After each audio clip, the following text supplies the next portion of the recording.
Olá, internautas conectados do MTV, estamos de volta ao vivo aqui dos estúdios do MTV no Diário da Manhã para falar sobre esporte. O esporte na rede, comigo, eu mesmo, estou de volta. O Igor Pereira teve um probleminha, ele acabou tropeçando no caminho, machucou o dedão do pé e só vai voltar na semana que vem. Enquanto isso, eu quebro o galho aqui para falar sobre esporte de Goiás, do Brasil e do mundo, diretamente no nosso Facebook e também na nossa página no YouTube, o DMTV Goiânia.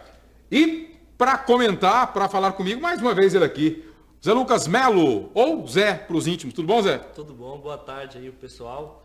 E o destaque inicial de hoje é a vitória do Flamengo, né? Exatamente. A derrota do Flamengo. Vitória, né? Da vitória, não, a derrota do Flamengo.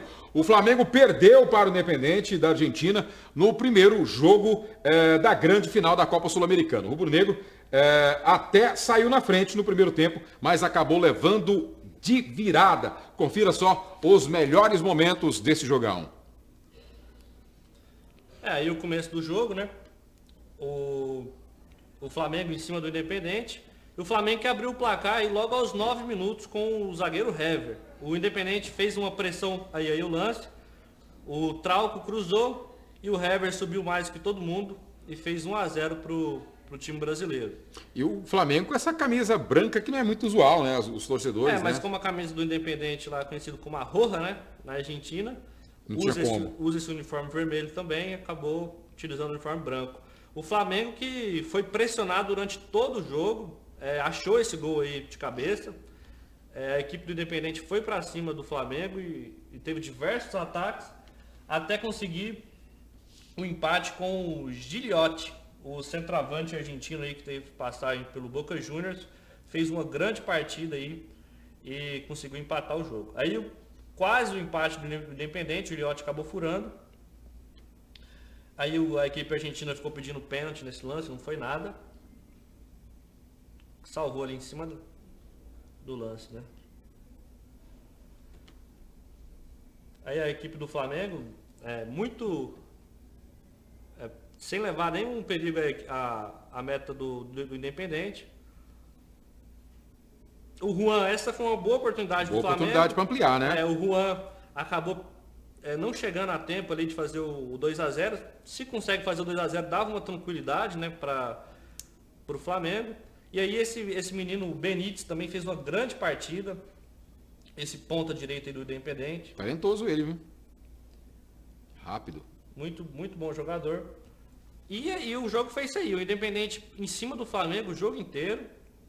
A zaga do Flamengo dando chute para lateral e a posse de bola muito maior da equipe argentina. Aí uma defesa do goleiro César, né? Que pulou ali no canto esquerdo e conseguiu salvar o empate. Que não durou muito tempo.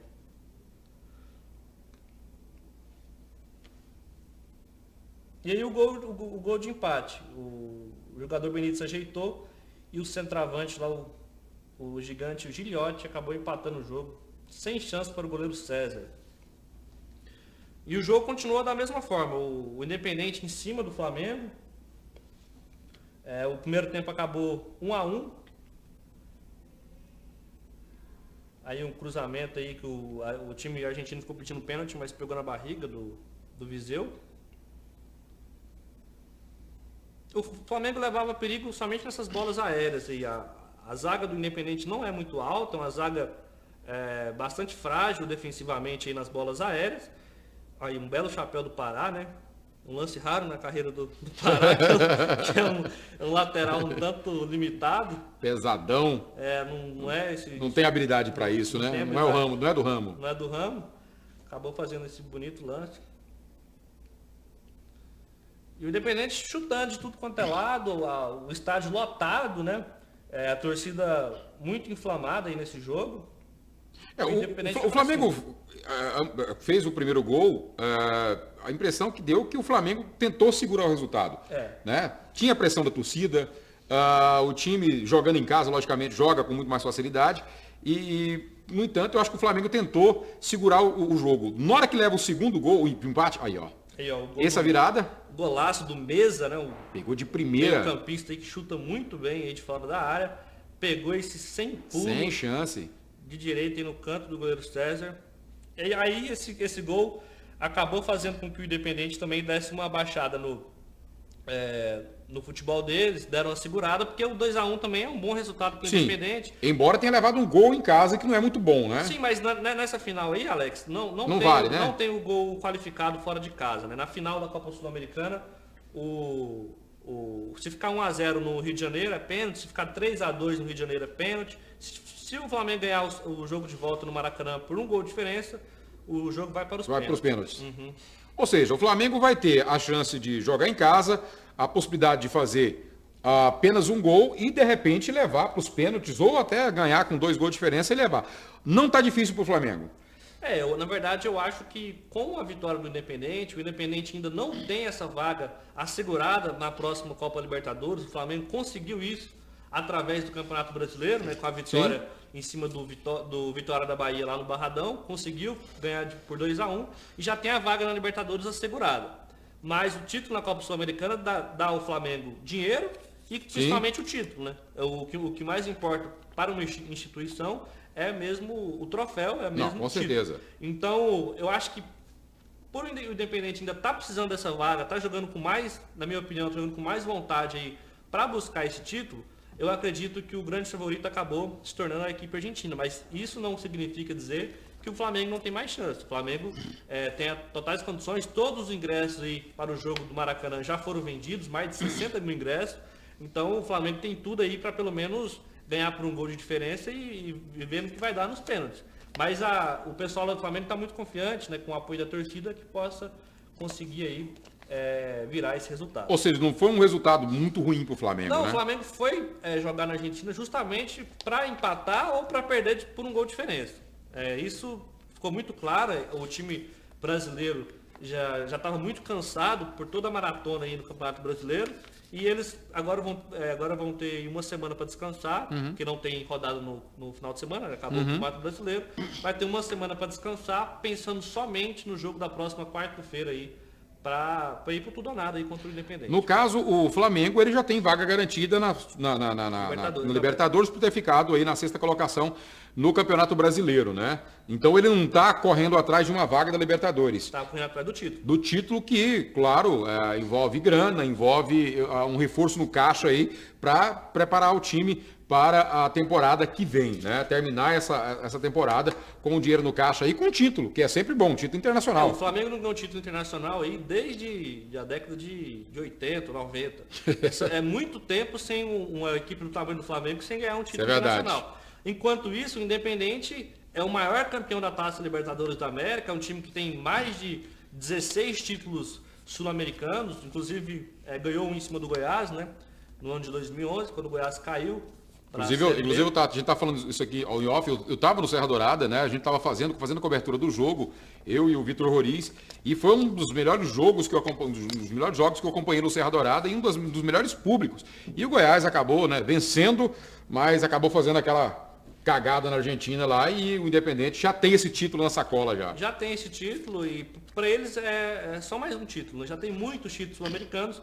O que eles estão à procura aí, em busca, na verdade, é dessa vaga na Copa Libertadores que eles ainda não têm. Na Argentina, o Boca Juniors já está garantido, o River Plate, o Racing de Avejaneda, que é o maior rival do Independente. Então, o Banfield também já tem a vaga, o Atlético Tucumã. Então, a equipe do Independente está à procura aí de disputar a próxima, que é a maior competição da América, que é a Libertadores. Certo.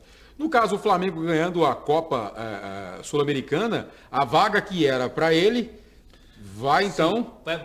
Na verdade, funciona da seguinte forma. Como o Flamengo ficou em sexto, o Vasco, que ficou em sétimo, é o próximo sétimo. É o sétimo. O Vasco também tem garantido a vaga na Libertadores, mas é no mata-mata, na chamada pré-Libertadores. Na pré-Libertadores. Se o Flamengo for campeão, o Vasco vai direto para a fase de grupos. Ou seja, a torcida do Vasco torcendo para o Flamengo. Pode ser. Pode ser. Não acredito que a torcida do Vasco esteja torcendo. Não, no fundo vai torcer. Eu acho que quem está torcendo mais ainda para o Flamengo é o Atlético Mineiro, que terminou em nono, né? O campeonato em nono. E se o Flamengo for campeão, ele garante uma vaga na pré. Na pré, que o Vasco vai garantir na fase de grupos. O Atlético Mineiro garantiria uma vaga na pré. o Atlético Mineiro sim está torcendo demais pelo Flamengo. Porque ele está fora. Está fora, não tem nem a pré, o Atlético Mineiro. Que atualmente está o Vasco e Chapecoense. O Atlético Mineiro vem logo depois. Isso mesmo. E outro time que pode estar também torcendo é o Sport, que está em 15º e até o 14º garante a sua vaga na Copa Sul-Americana, que é essa mesma competição que o Flamengo está disputando. Se o Flamengo for campeão, o 15º colocado aí garante a sua vaga também na Copa Sul-Americana. É uma competição internacional, envolve dinheiro. Claro. Eu acho que os torcedores nem tanto, tem uma rivalidade muito grande por causa do título, né, de 87. Talvez os torcedores fiquem um pouco receosos ali de torcer, um pouco com vergonha. Mas eu acho que a diretoria do esporte, sem dúvidas nenhuma, está torcendo para o Flamengo, porque vai entrar dinheiro em caixa, Lógico. vai ter um calendário mais extenso. Então é isso. Muito bem, vamos então agora passar para os times goianos. Vamos falar um pouquinho sobre o Vila Nova. No último programa, nós tratamos aqui da pauta das renovações de contrato de alguns jogadores do Vila Nova. Que um diretor do Vila Nova estava em São Paulo negociando para manter o Ala Mineiro no Tigre. Infelizmente, para a torcida colorada, o Vila anunciou o fim das negociações com o Ala Mineiro, Wesley Matos, Alemão e Juan. É isso aí, a gente tratou aqui no último programa, né, que o diretor do Vila Nova estava em São Paulo aí na quinta-feira passada para negociar, porque o Ala Mineiro, eu vou explicar a situação dele, ele é jogador do Corinthians. E o Corinthians pagava aí uma parte do salário do Ala Mineiro, que não é um salário baixo aí para as pretensões do Vila Nova. A diretoria do Corinthians fatiava aí esse salário com o Vila. Então a diretoria do Vila foi lá em São Paulo negociar com a diretoria do Corinthians para ver se conseguia aí renovar o empréstimo. O que a diretoria do Vila escutou da diretoria do Corinthians? O Corinthians não quer mais dividir o salário do Ala Mineiro. O Corinthians falou assim, olha, se vocês quiserem aí arcar com o salário integral do jogador, 100%, a gente faz negócio. Uhum. Até porque o Ala Mineiro fez uma grande temporada com o Vila e está sendo pretendido por vários clubes. Foi o mesmo que aconteceu aí com o Alemão. O Alemão recebeu uma proposta da Coreia, dizendo o pessoal do Vila Nova 3 vezes o salário que ele recebe no Vila. E a mesma coisa aconteceu com o Wesley Matos, que a gente tem a informação que ele está indo jogar na Ponte Preta no ano que vem. A Ponte Preta tinha interesse, a Chapecoense também. Provavelmente ele vai jogar na Ponte Preta. Então o que aconteceu foi isso. O mercado, o Vila Nova infelizmente não tem condição financeira de arcar com o salário desses jogadores, devido à procura por eles. Então o Vila Nova já está à procura de um outro camisa 10 para substituir o Ala Mineiro. E também a procura aí de 2 zagueiros, porque o Alemão e o Wesley Matos eram os 2 xerifes ali da zaga colorada. Bom, saindo do Vila Nova, vamos tratar agora do Goiás. O time esmeraldino anunciou oficialmente a contratação que nós tínhamos adiantado aqui no programa passado do zagueiro Eduardo Brock, contratado de 2 anos. O Eduardo Brock subiu com o Paraná na Série B, né? O Paraná conseguiu terminar entre os 4 e ele foi um destaque muito grande do Paraná. É um baita de um zagueiro. Essa contratação aí do Goiás, a torcida está aprovando, os comentaristas também. Eu acho que foi uma grande contratação e um ótimo zagueiro. Um zagueiro jovem, se não estou enganado, tem 26 anos, muito alto, muito bom na bola aérea. Esse vai ajudar o Goiás na Série B no ano que vem. Outros jogadores aí que o Goiás já tem acertado o lateral Eduardo do Fluminense, o goleiro Marcos, que era do Atlético Goianiense, aí teve esse imbróglio com o Atlético Goianiense, mas já está acertado também com o Goiás. O Renato, o Tomás, na verdade o Renato, que é o lateral do Fluminense, o Tomás, meio campista, que tem passagem pelo Sport, pelo Santa Cruz, e a diretoria do Goiás informou que vai contratar mais 10 jogadores aí para o ano que vem. Vários jogadores estão deixando o Goiás, então já foram comunicados que não vão permanecer aí no ano que vem. Entre esses jogadores que o Goiás tem interesse está o Wellington Paulista, o atacante aí que fez uma temporada pela Chapecoense. Uhum. Mas é uma contratação difícil. O Wellington Paulista quer jogar a Libertadores aí, como a gente tinha falado, pela Chapecoense. Sim. Então vai depender do poder de barganha aí do Goiás para contratar esse jogador. Muito bem, Goiás aí que vai tentar, né? Mais uma vez, voltar para a Série A.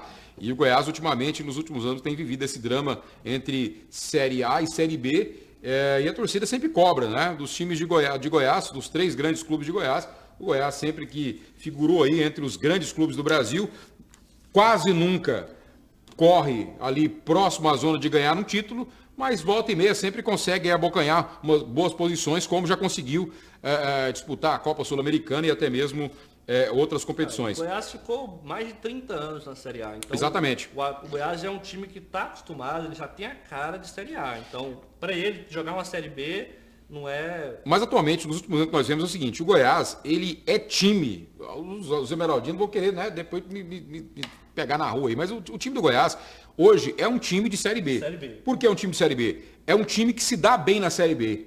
Dá conta de se manter na Série B e até vencer a Série B, coisa que aconteceu 2 vezes nesses últimos anos. Então, o time do Goiás não é mais aquele time de 10 anos atrás e aqueles anos de ouro, vamos dizer assim, em que o Goiás sempre vencia o campeonato goiano e ia bem no campeonato brasileiro, sempre figurava ali entre o G8, às vezes abocanhava ali o G4 e sempre conseguia se manter com boas posições na tabela. E não tinha dificuldade de se manter na Série A.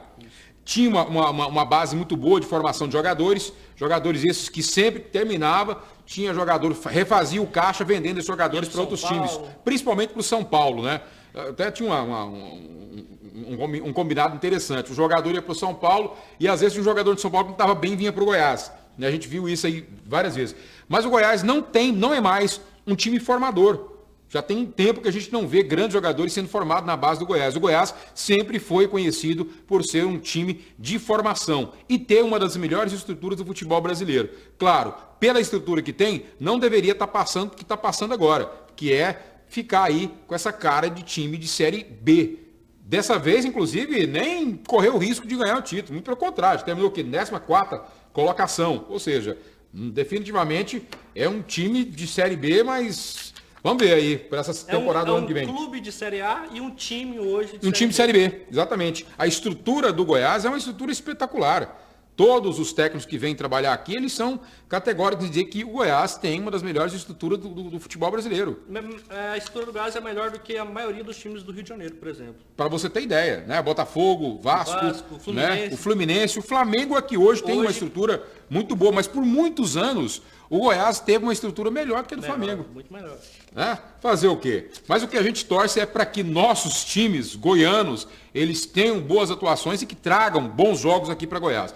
Eu não sou bairrista, eu não sou aquele cara que torce para o Vila e torce para que o Goiás se exploda, não. Eu torço para que o Goiás, o Vila e o Atlético e até o Goiânia tivessem na Série A. Eu gostaria de ter todo mundo na Série A e bons jogos aqui no Serra Dourada, né? Porque o Serra Dourada, assim, é um local de ter bons jogos, não é aquele elefante branco que tem lá no Mato Grosso do Sul. Enfim, deixa pra lá, né? Isso é coisa de Copa do Mundo e não vamos falar sobre política.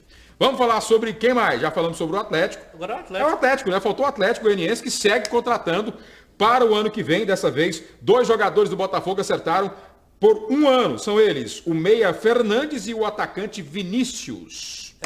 O atacante Vinícius Tanque aí, esse que tá no lado direito, ele fez inclusive um gol no Atlético aí no jogo Atlético-Botafogo que aconteceu neste ano aqui no Estádio Olímpico, né?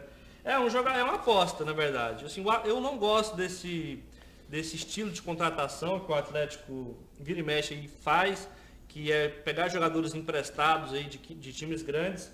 Aí o que acontece? Projeta o jogador vai bem e depois volta pro time do Rio de Janeiro e tchau pro Atlético.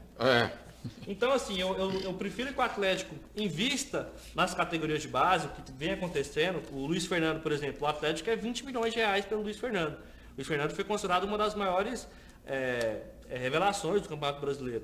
Então, investe na base, em jogadores que o Atlético detém os direitos econômicos, que vai render dinheiro para o clube, entendeu? Se não for aposta na base, que contrate jogadores de outros clubes, jogadores jovens, adquirindo os direitos econômicos desses jogadores, não ficar pegando emprestado de time grande, servindo apenas para dar destaque para o jogador, para dar rodagem para o jogador, para depois o jogador voltar para o clube dele e ser vendido. E o que aconteceu com o Walter, né? Que foi um investimento grandioso, um investimento altíssimo. Ele não rendeu o que esperava-se dele, né, nessa última temporada. E, inclusive, eu vi a notícia ontem que ele saiu os valores são maluquíssimos. Ele foi algo em torno de 1.300.000 reais, mais ou menos, que foi o valor que ele recebeu do Atlético. E se você for comparar, dividir esse valor pelos gols que ele fez, deu algo em torno de 270 mil reais por cada gol. Foi um investimento horrível, né? E o Vinícius Tanque aí também, o centroavante que o Atlético está contratando, ele fez 17 jogos neste ano de 2017, fez 3 gols. É uma média também muito baixa para um centroavante. Muito baixa. Enquanto o Fernandes, que é um jogador de marcação, um meio-campista, um volante, fez 19 partidas, fez 2 gols. Vamos ver, são apostas do Atlético aí para esse ano. Tem contratado só jogadores aí, apostas, né? O Valderrama, o Tito, o centroavante também. Então, vamos ver. Vamos ver o que vai acontecer. Vamos aguardar aí. Torcendo para que os clubes goianos tenham um pouco mais de alegria para os nossos torcedores aqui em Goiânia, gente, que tragam bons jogos para cá e tragam principalmente alegria. Bom, falando em média, né, vamos falar sobre público. Vamos conferir os maiores públicos contratando todas as divisões do futebol brasileiro. Vamos lá. Aí, em primeiro lugar está o Corinthians, né, com mais de 40 mil de média na Série A. Em segundo, São Paulo, com mais de 35 mil. O São Paulo brigou contra o rebaixamento aí, a diretoria fez promoção de ingresso, aquele desespero todo. O São Paulo acabou tendo uma média de público muito boa. Em terceiro, o Palmeiras. Em quarto, o Internacional na Série B, né, que foi vice-campeão. Em quinto, o Bahia, que durante grande parte do campeonato sonhou aí um G8 ali para beliscar uma vaga na Libertadores, acabou ficando de fora. Em sexto, o Grêmio, que ficou entre o Campeonato Brasileiro e a Libertadores. Em sétimo, o Ceará, o Vozão, conseguiu subir aí para a Série A. Em oitavo, o Fortaleza, que disputou a Série C, mas conseguiu acesso aí depois de 8 anos. Foi 8 anos. Disputando aí a Série C, conseguiu finalmente o acesso. Em nono, o Vasco aí com mais de 15 mil de média. Contando os times goianos, o time com maior média é o Vila Nova, com 7.287, na 28ª colocação. Na 30ª posição está o Goiás, com 6.083 pagantes. E em 34º está o Atlético Goianiense, com 5.046. Para você ver, eu estava olhando ali a tabela dos clubes, né, as 3 primeiras colocações, clubes paulistas. Né? Sabe o que surpreende nessa lista? Cadê o Flamengo? É isso que eu ia falar, exatamente. Os clubes paulistas, né, porque vem Corinthians, vem Palmeiras, na sequência vem Corinthians, Palmeiras e o São Paulo. E o Flamengo vem lá embaixo com a média de 15 mil. Coloca de novo, por favor, Pernambuco. Acho que é 15 mil e pouco. Porque, 14 mil. 14 mil, quase mil. Quase 15 mil torcedores a média. Que é uma média irrisória, ridícula pelo tamanho da torcida que o Flamengo tem. Né? Sempre há aquela briga aí entre a torcida do Corinthians e a torcida do Flamengo de serem as maiores torcidas do futebol brasileiro. Para você ver, o Flamengo ficou atrás de times como Fortaleza, como Ceará, Bahia. Para você ter ideia que eles são clubes conhecidos, mas que não têm uma grande tradição de torcedores espalhados por todo o território brasileiro. São torcidas regionais. Regionais, não é o Flamengo que tem torcida no Brasil inteiro. Né? A gente está acostumado a ver esses times grandes vir jogar aqui no Serra Dourada contra os clubes goianos e a maior parte da torcida ser a torcida adversária. Né? Assim acontece com São Paulo, com Palmeiras, até mesmo com o Botafogo, tem muito torcedor do Botafogo em Goiás. Até mesmo também o Flamengo, mas o que me surpreendeu realmente foi a média do Flamengo. O ticket médio do Flamengo, o preço do ingresso está muito alto. Como o Flamengo está jogando na Ilha do Urubu, que não está jogando no Maracanã, é um estádio para 20, 22 mil pessoas, o Flamengo teve que aumentar o ingresso para aumentar a renda. A conta ela é simples, né? Que se fosse no Maracanã, seria um preço um pouco menor, teria mais torcida. Tá, isso explica então. Como é um estádio menor, para 20 mil, 22 mil pessoas, eles elevaram o ticket. Infelizmente o povão não consegue assistir o jogo no estádio, e aí acaba acontecendo isso, a média de público cai. Média de público muito baixa. Impressionante. Bom, vamos agora falar sobre um lugar que não tem problema de público, não tem problema com dinheiro, não tem problema com um monte de coisa. É um negócio impressionante. Falar sobre a Champions League, né?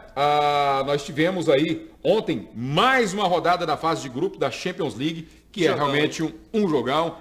Primeiro aí o Bayern de Munique e o Paris Saint-Germain. A equipe do Bayern de Munique logo no começo já fez 2-0 aí, com o Lewandowski, né? já fez 2-0. Na verdade, o Bayern, aí o empate não, o gol do Mbappé, aí nesse momento estava 2-1 para a equipe do Bayern de Munique. O Bayern precisava ganhar aí de 4 gols de diferença para atingir aí a primeira colocação do grupo. Que é algo muito importante. Se você ficar em primeiro, você vai pegar o segundo colocado dos outros grupos, né, para a fase mata-mata nas oitavas de final. Então, mesmo com a derrota, o Paris Saint-Germain conseguiu aí manter a liderança no grupo. Aí no outro jogo, aí, com o time misto, e o Barcelona já classificado, enfrentou o Sporting e bateu aí por 2-0, né? O Messi não fez gol e o Mathieu, o zagueiro do Sporting, ex-zagueiro do Barcelona, acabou fazendo gol contra. Esse gol da Roma foi muito importante, o gol de Perrotti, posição duvidosa ali e teve uma polêmica em torno desse gol. O Griezmann do Atlético de Madrid, quando saiu o grupo que o Atlético de Madrid ia jogar, que é o grupo do Chelsea, Roma e Atlético de Madrid e Karabakh, o jogador Griezmann do Atlético de Madrid comemorou aí nas redes sociais. Ele fez um post aí nas redes sociais e comemorou, ficou feliz com o grupo. Depois desse jogo aí, o zagueiro brasileiro aí da Roma acabou aí postando também nessa mesma rede social uma zoação aí em alusão ao Atlético de Madrid, que não conseguiu classificar, e quem classificou em primeiro foi a Roma, do Juan Jesus. Roma, e o Chelsea ficou em segundo. Aí a Juventus, né, bateu o Olympiacos, um resultado aí super normal para a Juventus, que conseguiu também classificar. Segunda colocação. Aí o Manchester United começou perdendo aí, um gol do Vitinho, o Vitinho que jogou no Botafogo e no Internacional, chutou essa bola aí, desviou ali no camisa 10 ali nas costas dele e acabou fazendo. Aí o Romelu Lukaku, deixou tudo igual, centroavante, né, bom de bola. E no final do jogo aí a revelação do Manchester United fez um golaço, Rashford. 2-1 para o Manchester, que é um time que não faz um futebol muito bonito, não joga muito bonito, mas é um time muito eficiente. Foi líder. O Benfica, que fez uma campanha horrorosa, hein? Triste. 0 pontos aí do Benfica. E o Basel conseguiu uma classificação heróica, né? O Basel não costuma chegar aí sempre. Foram 6 jogos e 6 derrotas do Benfica. 6 derrotas do Benfica. Um saldo negativo aí de 13 gols. Uma campanha horrível. Para quem fala que o Cristiano Ronaldo aí só faz gol fácil, olha o golaço que o Cristiano Ronaldo fez aí no jogo Real Madrid e Borussia Dortmund. Borussia Dortmund também decepcionou aí na UEFA Champions League. Olha que golaço do Cristiano Ronaldo. Que é isso, hein, Alex?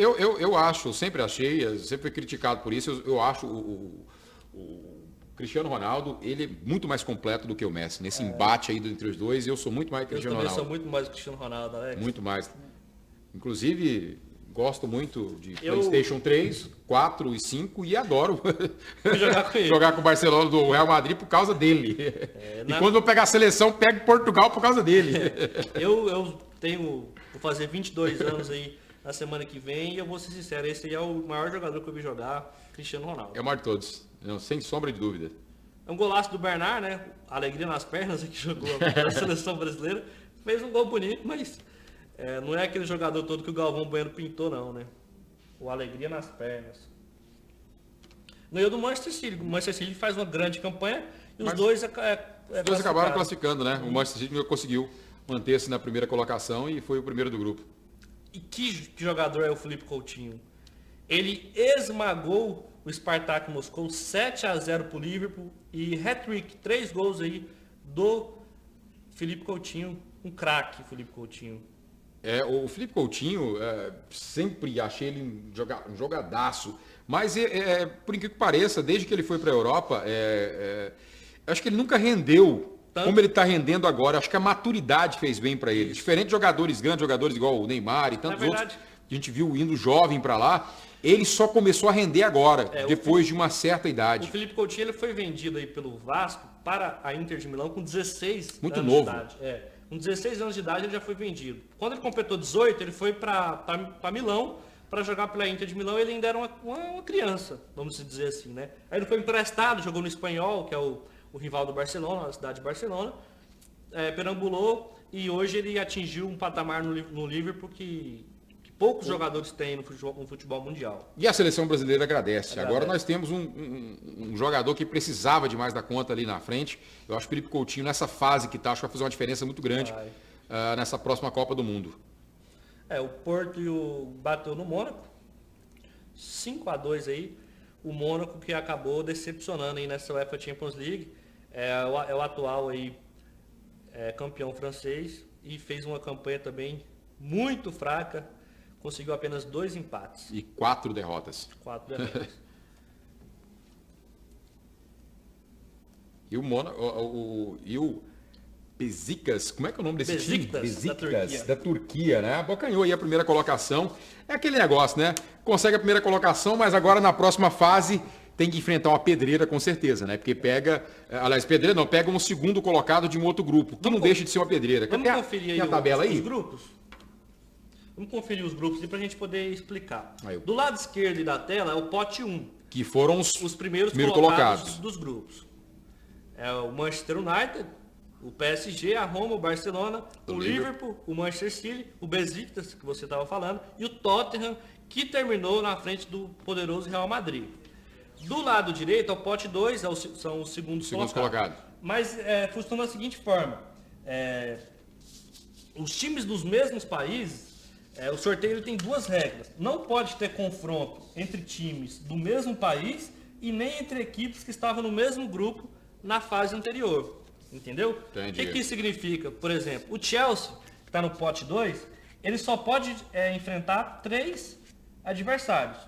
Ou seja, ele tem 67% de chance de enfrentar ou o Barcelona ou o PSG. A única equipe Ou seja, tá ferrado. A única equipe que ele pode dar uma respirada seria o Besiktas. O Besiktas. Porque o Chelsea é do mesmo país que o Manchester United, é do mesmo país que o Liverpool, que o Manchester City e também o Tottenham. E, nesse caso, só pode enfrentar aí ou o Barcelona, ou o PSG, ou o Besiktas. Tá ferrado aí. Tá ferrado. O Chelsea, né? Tá ferrado o Chelsea de qualquer jeito, ele tá ferrado. Bom, o Al Jazeera venceu o seu jogo no Mundial de Clubes com um gol do ex-corintiano Romarinho. Vamos ver? O Romarinho decidiu aí para o Al Jazeera, né? Um golaço de fora da área. Uma pancada do Romarinho aí no canto direito do goleiro. Nossa, sem chance. Vamos explicar aí como é que funciona o Mundial também? O Al Jazeera, com essa vitória, vai enfrentar o Urawa Reds aí na próxima fase. O Real Madrid vai esperar o vencedor entre o Al Jazeera, do Romarinho, e esse Urawa Reds. O vencedor desse jogo enfrenta o Real Madrid, certo? Uhum. Enquanto o Grêmio, que... Vencedor da Libertadores, vai esperar o vencedor entre Pachuca, do México, e o Casablanca, do Marrocos, aí para a próxima fase. Mamão com açúcar, né? O Pachuca ou o Casablanca, mas o Grêmio tem que ter humildade para enfrentar esses adversários. Para não fazer o que fez o Atlético Mineiro. O Atlético Mineiro, que fez do Internacional quando enfrentou o Mazembe também, né? Vai com salto alto. Porque no Mundial o time brasileiro chega lá pensando, vou enfrentar o campeão da Europa, vou enfrentar o Não é bem Madrid. assim. Não, tem que passar primeiro caminho antes. pelo campeão da CONCACAF. E que, na minha opinião, o Pachuca vai passar aí nesse confronto e vai acabar enfrentando o Grêmio. E os mexicanos são enjoados também. Tem que jogar aí com bastante humildade. Vamos torcer aí para o Grêmio. O último time brasileiro a ganhar o Mundial foi o Corinthians, justamente o Corinthians, né? Que venceu o Chelsea num jogo incrível, onde o time brasileiro realmente mostrou uma força que a gente não acreditava que tinha diante do poderoso Chelsea. E acabou sagrando campeão mundial de clubes. Foi o último clube brasileiro a abocanhar esse título.